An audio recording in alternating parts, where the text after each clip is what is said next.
All right. Welcome to the show, Jennifer. Everyone who's listening, I am pumped today to have Jennifer Barney on the podcast, excuse me. Jennifer, thanks for coming on the show. Hey Shane, it's great to be here. Appreciate you taking the time. Would you mind giving all the listeners, the audience, just a little background of you? Yeah, absolutely. I'm Jennifer Barney. I am an advisor and a consultant to startup brands in the CPG space. I started my career in food as a founder of an almond butter company called Barney Butter. And I went on to run innovation for a big CPG company. And then I went out on my own about 5 years ago and created my own consultancy.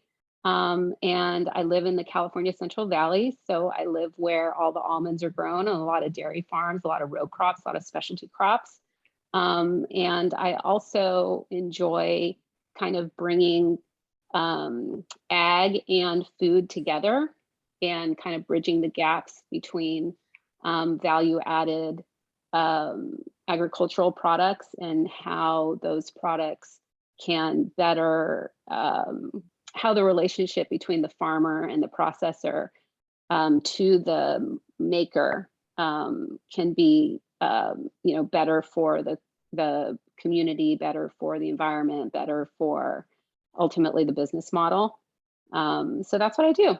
Very cool. You have such a cool background, I think. You've done lots of different things, but always in the food industry, which I think is just unique and interesting. Um, for everyone listening, and I'm sure people have heard of Barney Butter. Would you mind going back to that? I would love to learn a little bit about the beginning. I know I told you this before we hit record, but at working at our X bar, definitely when we were bringing the nut butter to life, Barney Butter was one of the brands that we paid close attention to and looked at your guys' positioning and pricing and everything. Would love to just know the beginning. Like, where did the idea come from? Was that your first endeavor into food? Did you know anything about food before then? Just like how it all started. Yeah, sure. I love to tell you the story. No, had no background in food. I had been in banking. Was a small business banker at Wells Fargo Bank. So I was somewhat familiar with, kind of how to run a small business, or at least what the financials look like, but not in food. And I actually was a stay-at-home mom at the time that I started Barney Butter. I had left banking because I had had 4 kids in 4 years, no Wow. twins. So I was quite busy at home. And my husband and I were living in the Bay Area. That's where I'm from. So, we had access to a lot of, cool grocery products because we had a Trader Joe's and we had a Whole Foods. And, I was into kind of the adopter. I was an early adopter of the natural foods, back in the mid to late 90s. I was buying like that cream top, like Strauss Family Creamery, milk, which isn't homogenized, and things like that. I wasn't 100% like crunchy granola organic person, but I definitely was mindful of what I was feeding my kids. And at that time, there weren't a lot of like kid products that were, you know, geared towards that demographic. So there was a lot of making my own baby food, a lot of making my own toddler food. And by the time my kids were kind of able to like, bite into a sandwich, I was looking for something better than the traditional peanut butters that were on the market. And there really wasn't a lot to choose from. It's certainly not at conventional grocery stores. Whole Foods and Trader Joe's had an almond butter. There was pretty much just this one brand, Maranatha, and you open up the jar and there'd be a lot of oil at the top and you'd have to stir. And, sometimes it wasn't super fresh because, God knows at that time how quickly that was turning off shelf. But anyway, I just thought, why isn't this better? Why isn't this tastier? Why isn't it easier to use? There's got to be a better way to make this. And right around that time, we had moved to the Central Valley. So my husband had kind of gotten promoted to run the Central Valley business banking, and I had no idea that moving 3 hours inland, what a change that was culturally, community wise. This is the breadbasket of the world. This is where 80% of the world's almonds are grown. This is where I think Oh, wow. a majority of the produce of America is sourced from. California is an ag economy state, and I don't think everybody that lives in LA and San Francisco thinks that it's technology. Technology certainly is important and very transformative, um, but our economy is for in California is it lives and dies by ag. And I was one of those people that had no idea. So we I moved. did not know that either. Yeah, no, it's super significant. In fact, we are a larger dairy state than Wisconsin. A lot of people don't know that either. Wow. Really? I didn't know Yeah, that. yes, very important. Yeah. So specialty crops mainly in California, obviously a lot of tree nuts, almonds is number one. And so when I moved here, and I'm making all this, healthy natural food or whatever, we moved in a neighborhood where it was like we were surrounded by almond farmers. Mm. And I remember I was at a dinner party and I asked this almond grower, friends of ours, I was like, why aren't there better, almond products at the grocery store? And he kind of looked at me. And from there, I just started getting bags of almonds and I started experimenting making, almond butter. And I had no idea there were different varieties of almonds. And, um, there some have a little bit more fat than others. They taste different. They're different sizes, all kinds of different things. Anyway, I was just making something for my household is what I was doing. And I realized that if I made it a certain way, kids would eat it. So because, the regular almond butter that I was buying from Trader Joe's, the kids didn't prefer. If they were exposed to Skippy or Jif, they wanted Skippy or Jif. It's just Yeah. smoother and easier on, to chew and all of that. It wasn't grainy. So I was determined to basically make Skippy was what I was trying to do. And it was sort of like a personal challenge of mine. And so what I discovered is that if you blanch the almond, means you take the skin off and then you roast it lightly, you get a product that looks like Skippy in terms of it doesn't have any speckles to it. You can get it very smooth. And then the challenge was at the time, having to stir oil at the top of a jar was Right. like nobody wanted to do that. Even if you were into healthy foods, I very rarely found anyone that thought that was an acceptable use of a product. So it was, how do I make this stable? How do I get the oils to not rise in the jar? And I wanted to do it naturally. So a big, derogatory claim back then was trans fats. If you recall I do the remember that. big, like, no trans fats era. Um, so yeah, I just kind of went a little crazy with food science and discovered, studies that had been done using palm oil as a homogenizer.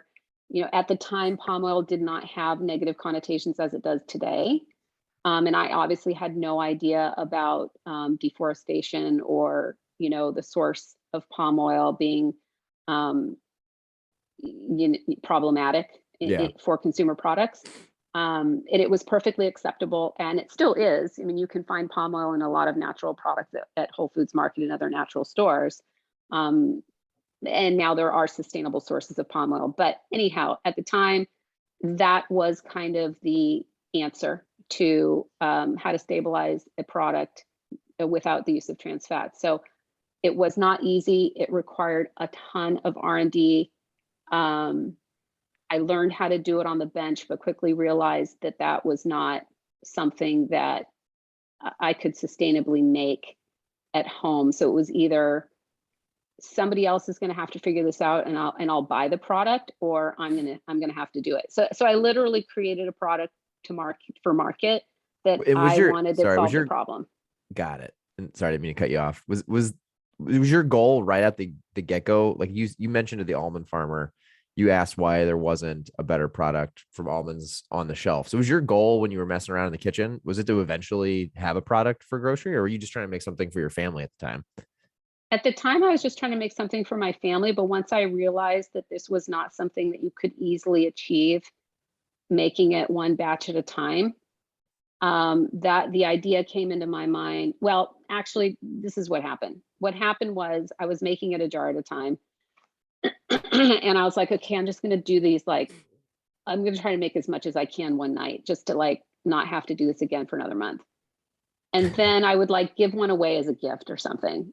And then that person would say that they wanted another, that they wanted more, and they would pay me for it. So Ah, for example, um, the lady that gave my kids tennis lessons, the day she came up to me and said, I would prefer that you paid me in almond butter instead of cash, I was like, okay, nobody wants to be paid in like a food item instead of, when you're better than cash to yeah. somebody, then you're onto something. Wow. And the Yeah. No pool, joke. the Some yeah, and they're validation.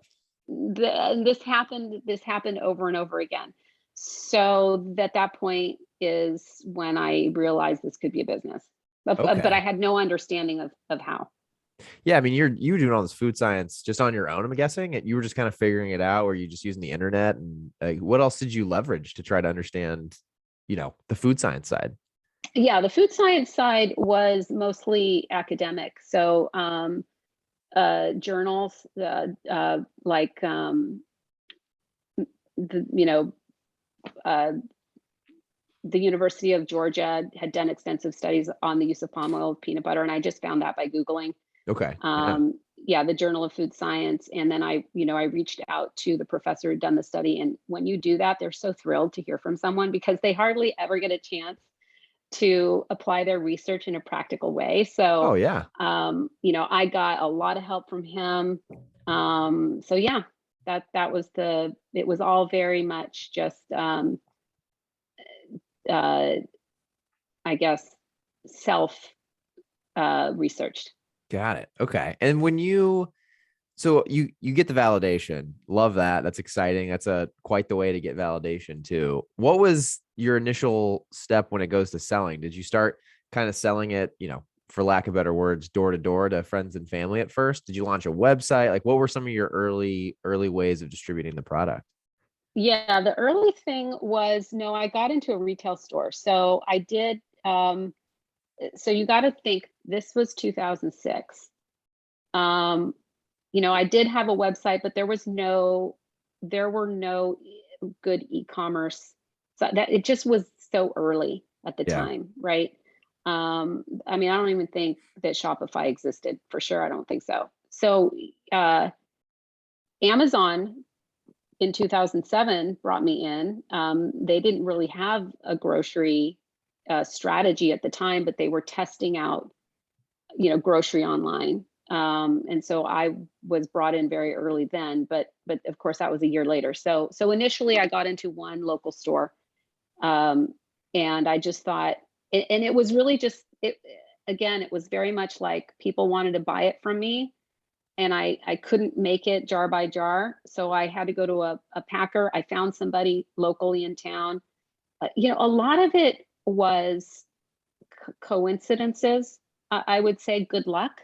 Like Okay.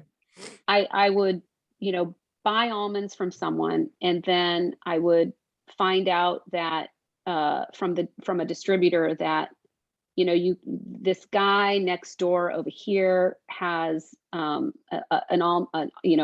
mill, basically the equipment that you need. And then I would meet with him, and it turned out that he used to make the private label almond butter for this grocery store called Wild Oats, which got bought out by Whole Foods in the early 2000s.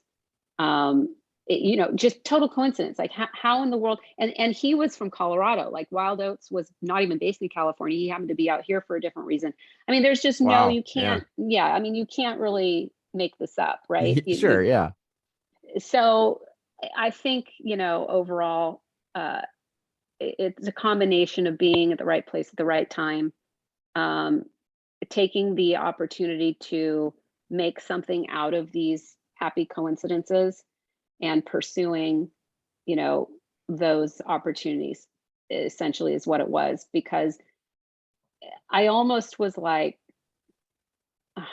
the feeling that I had at the time was, um,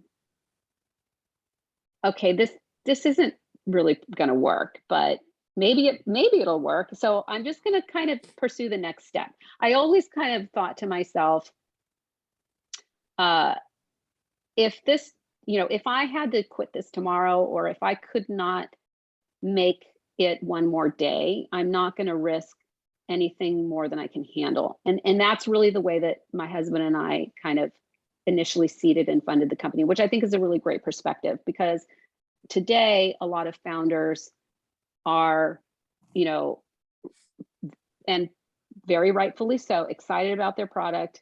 They've got something different that they think the world needs or wants.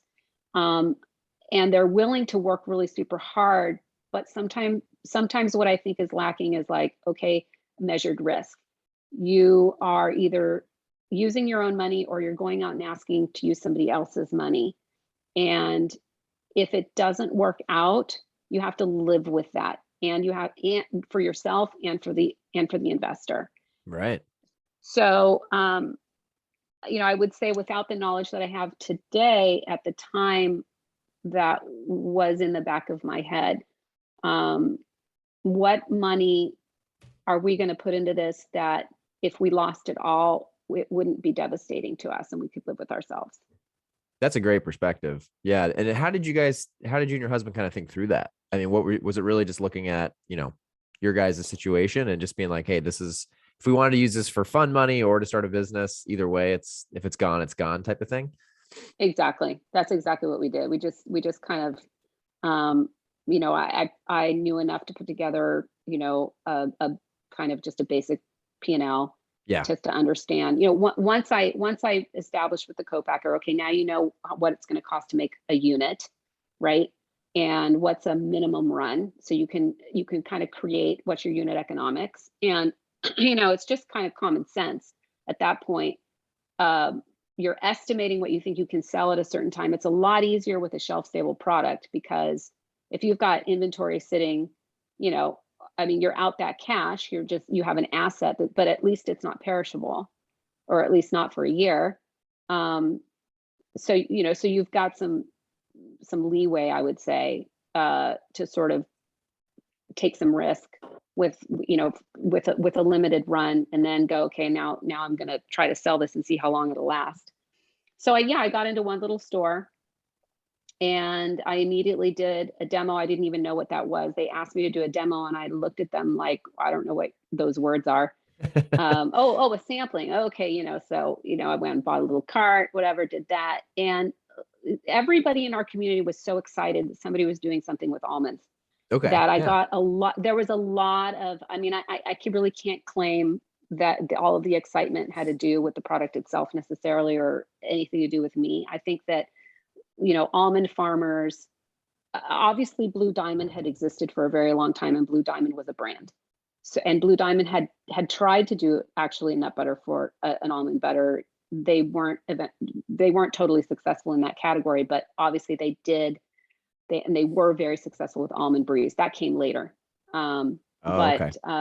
But they were a known brand. So a lot of almond farmers sell to Blue Diamond, and they are a co-op. They're the largest co-op, and they do have a marketing division, and they do things under their branded label, and that's great. I think to have somebody else come in and do something different was very exciting to the community. So that was the initial, I think, groundswell around it. Whole Foods has a local program. They still do today. So you can go to your local Whole Foods. You don't have to be in UNFI, and you can, you know, get in under their local program. That's what I did. So Whole Foods was the number 2 Nice. store. They brought me in, and again, did a demo, was, you know, the number 1 grocery item of the week. And then that gets the attention of all the other Whole Foods. So pretty soon all of the Northern California Whole Foods want the product. So it just sort of went step by step like that. And I do think today it's just kind of the same way, at least for retail. I remember at RX, when I joined in 2017, it just felt like every day it was like a domino. It was like dominoes just kept falling. Like you get a few big ones, a few key, really just a few key ones, not even big ones. It just seems like, yeah, it seems like it's kind of how the retail game works. You get a few that work, and then it just seems like they all start calling. So Yeah. that's really Yeah. cool. And when you were getting into these first few accounts, even like Whole Foods, for example, were you at this point, were you kind of doing this full time? Like, is this like you're all in, you're doing this full time, or you're still you're a mom with young ones too. So how are you handling just that dynamic of like starting a business from scratch and being a mom and raising a family? Yeah, no, for sure. It definitely was like I would work during the day when they were in school, and then I would not work, and then I would be mom, from 2:45 until, pretty much like bedtime, and then I would work again until my bedtime.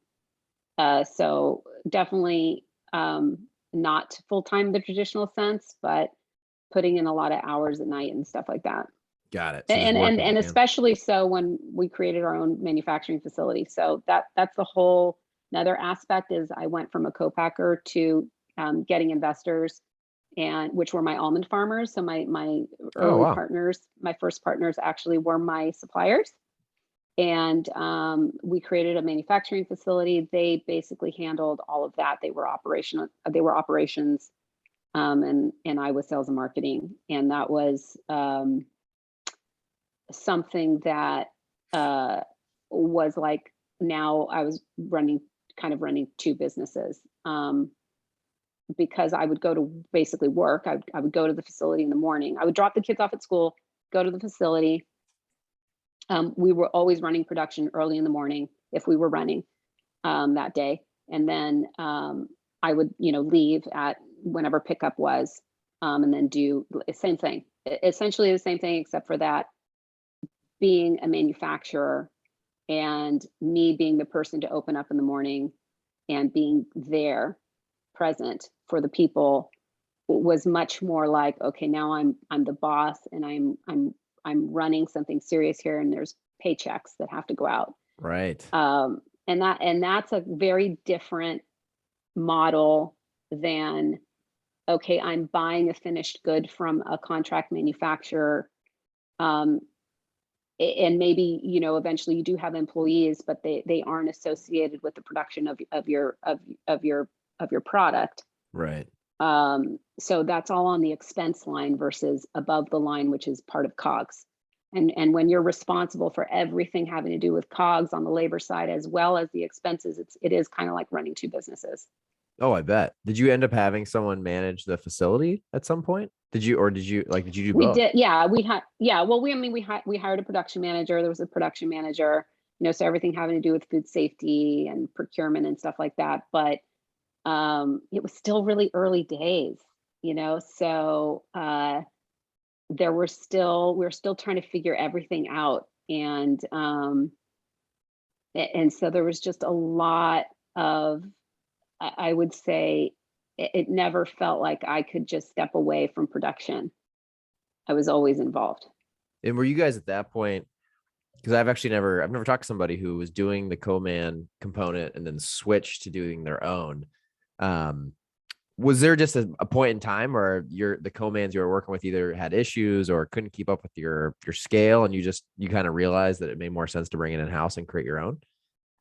It for sure had to do with the nature of the partners that I brought in. So Okay. because they themselves were almond processors and manufacturers already, they had a blanching facility. They had what we call manufactured almonds, which is they could dice, they could slice, they could make meal. What Mm, they didn't have, what they did not have, butter. They couldn't make an almond butter. So to them, this was just an extension of their already existing vertical integration. ah, We did create our own facility that was, because we were a separate entity.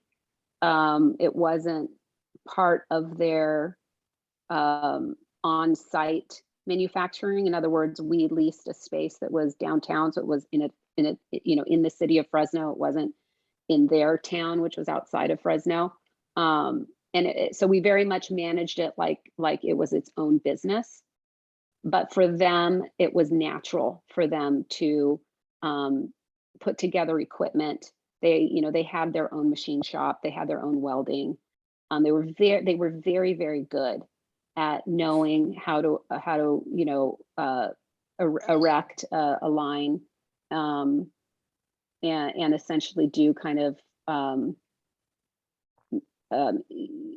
equipment integration. Got it. Okay. So that part of it. But to answer your question about why leave the CoPacker, in addition to having partners that very much wanted to control and be vertically integrated, my CoPacker was not a peanut-free facility, and that was something that was important to me at the time. Okay. Yeah, makes sense. It was hard to find anybody that was. It didn't exist. So to be an almond-only facility, the only way to do it was to go out on our own. Wow. I'm sure that was quite a jump. Was that, like, if you think back to your whole story with Barney Butter, what was like your biggest challenge, would you say, for someone who's thinking about getting into the food industry or starting a brand? Like, is there one time in your history of that just stands out as like just the biggest hurdle you overcame?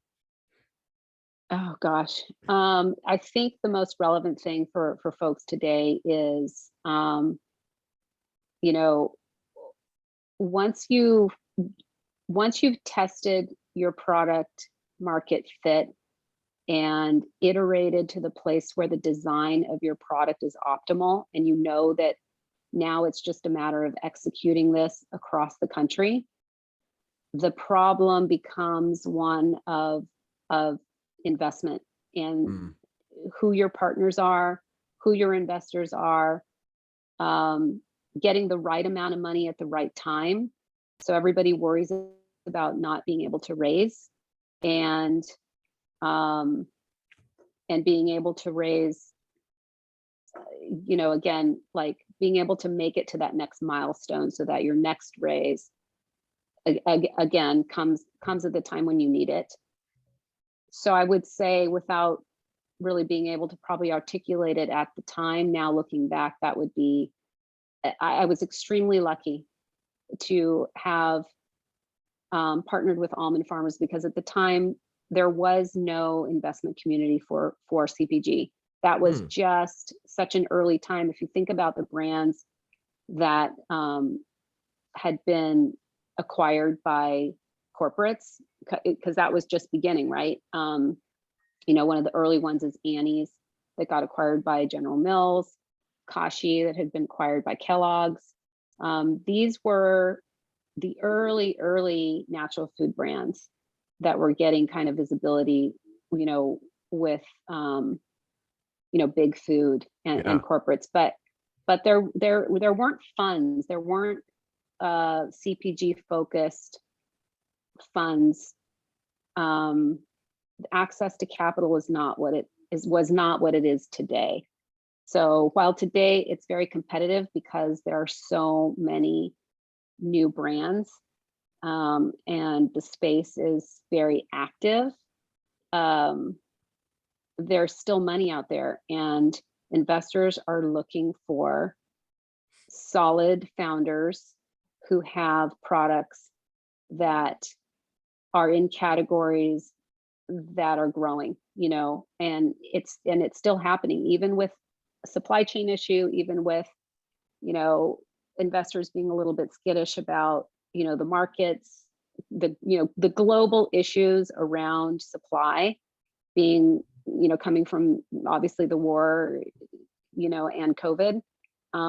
There's still tremendous opportunity, and there's tremendous activity. Got it. No, I love that. That's a great tidbit for anyone listening. And then next to a hurdle, what would you say is just the one thing you wish you would have known before getting in? And sometimes that question comes from, obviously, I think being naive sometimes about things you get into is a blessing in some ways, right? Like, I think sometimes people would stop before they begin if they knew some of those things. But maybe what's like one helpful thing for people listening that you learned that maybe if you would have learned it earlier on would have been helpful? Yeah, hands down, gross margin. Okay. I Love it. Getting I into the did not P&L. understand. Yeah, I did not understand what the business model needed to look like. So although I had an understanding of what a profit and loss statement needed to look like, I knew what a balance sheet needed to look like. I knew, ultimately you have to make money, Right. right? And that with scale, you have certain efficiencies. So those basic concepts I understood, but I did not understand the importance of gross margin. So the industry has certain, especially with retail, you're not controlling the direct distribution, right? There's just certain metrics you need to factor in terms of above the line, and you understand this Yeah, of course. probably better than most. You have to factor in for trade spend, you have to factor in for sales discounts and allowances, you have to factor in for all of these things. Then you need to look at what your conversion costs are, and you need to be able to predict what those are going to be over time with volume. And a lot of mistakes happen there. So I wish I did understand. I think a lot of people make the mistake that with volume, that your cost of manufacturing will go down, and then they don't make the adjustment at the top for moving into more conventional markets. Okay, if you're very successful, there will be other entrants into the space. Yeah. And all of you will drive price to some equilibrium. So if you start at a premium product and you're in the natural and the premium space, okay, at a certain price point, in order to succeed over time, you're going to eventually become a conventional product. You will eventually move into that conventional product space. And then there will be price compression. Mm-hmm. So where you may make it up where you may make up some margin in conversion cost, you will be compressing at the top end. Therefore, it's best to assume that your margins really won't change overall. And without really having that understanding, I think bad projections make for disappointing results. And then if your business model hinges on, that you're going to suddenly make huge improvements in gross margins, you're going to not only disappoint yourself, you're going to disappoint your investors. Got it. Yeah.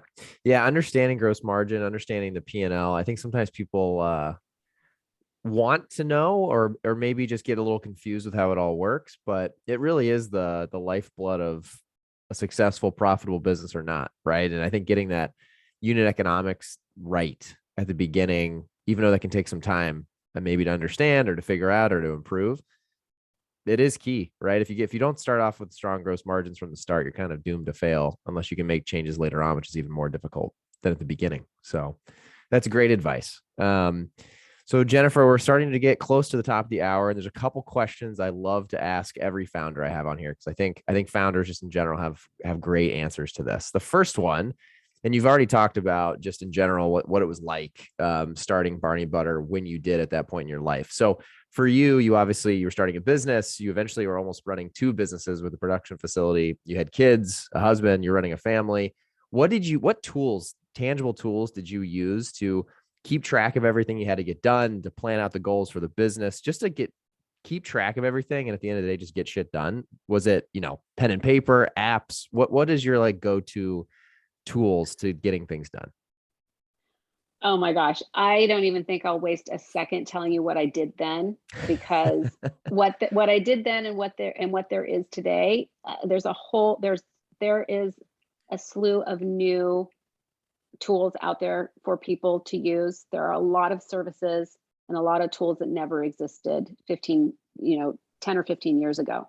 I will say I was very, it was just spreadsheets. There were no templates that you could download. Not specific to our industry. And I think that's the key is absolutely my advice would be avail yourselves of, third parties that have, whether it be on the sales side, whether it be on the finance side, demand planning side. There are a lot of wonderful resources out there. And for not a lot of money, you can essentially customize and or create something for yourself that works. whether it's software based or, but still, yes, keeping track of things even on a spreadsheet is extremely important. Okay. Spreadsheets. I love it. It's funny. I'm in spreadsheets all the time, but I really haven't, I guess I use Google Sheets. Me and my business partner use our Google Sheets religiously. That's, I guess, same thing. So I'm with you on that. The second question is source of knowledge. So whether that's podcasts, books, I know you have your own Substack. What is the, most frequently shared source of knowledge that you tell people about, whether it's about entrepreneurship or just in general, something you'd love to share with the audience today? Yeah, I mean, I think it's really important to be part of a community, and there are so many. So, for sure, sign up for the newsletters with all of the basic ones like Nosh, Food Business News, Sauceland Brief, Specialty, Food Association. So, New Hope Media that puts on Expo West, for example. Oh yeah. And then of course, the fancy food show is put on by, Specialty Food Business, Food Association. Definitely get onto those newsletters. And then depending on what community you live in, if there's like a local version of the Naturally groups, like Naturally Boulder was the first one. The one out here is Naturally Bay Area. There's one in Austin. They're, popping up everywhere. For sure do that. Whether you are ready to maybe apply for an accelerator or an incubator, you may or may not do that, but certainly engaging with them and being part of their news. Because yeah, it's super helpful to read other people's stories and learn about what is going on in the industry with other brands that are kind of breaking out.